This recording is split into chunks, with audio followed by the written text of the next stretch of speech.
दीना। क्षीर सिंधु गवने मुनिनाथा, जहाँ बस श्रीनिवास श्रुति माथा। हर्षि मिले उठी रमा निकेता, बैठे आसन ऋषि ही समेता। बोले भी हसी चराचर राया, बहुते दिनन कीनी मुनि दाया। कामचरित नारद सब भाषे, यद्यपि प्रथम बरज शिव राखे। अति प्रचंड रघुपति के माया, जेहि न मोह अस को जग जाया।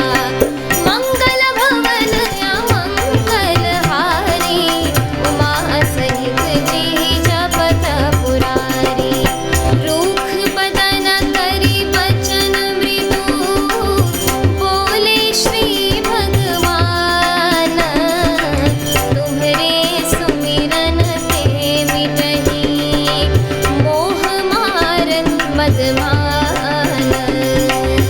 मंगल भवन अमंगल हारी, उमा सहित जी जपत पुरारी। अर्थात नारद जी के मन में कुछ भी क्रोध न आया। उन्होंने प्रिय वचन कहकर कामदेव का समाधान किया।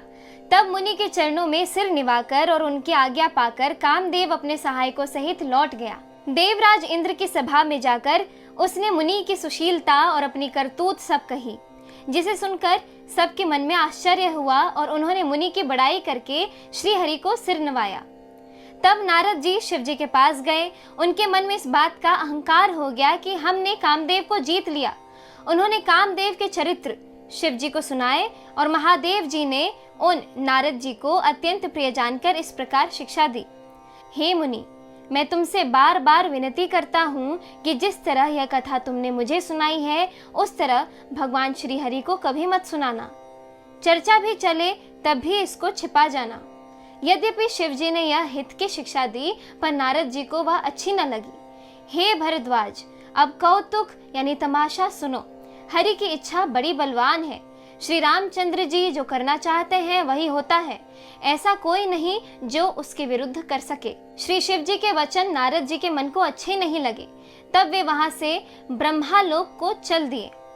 एक बार गान विद्या में निपुण मुनिनाथ नारद जी हाथ में सुंदर वीणा लिए हरि गुण गाते हुए क्षीर सागर को गए, जहां वेदों के मस्तक स्वरूप यानी मूर्तिमान वेदांत तत्व लक्ष्मी निवास भगवान नारायण रहते हैं।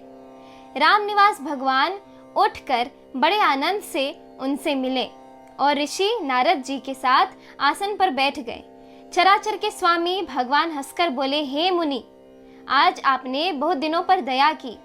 यद्यपि श्री शिव जी ने उन्हें पहले से ही बरज रखा था, तो भी नारद जी ने कामदेव का सारा चरित्र भगवान को कह सुनाया।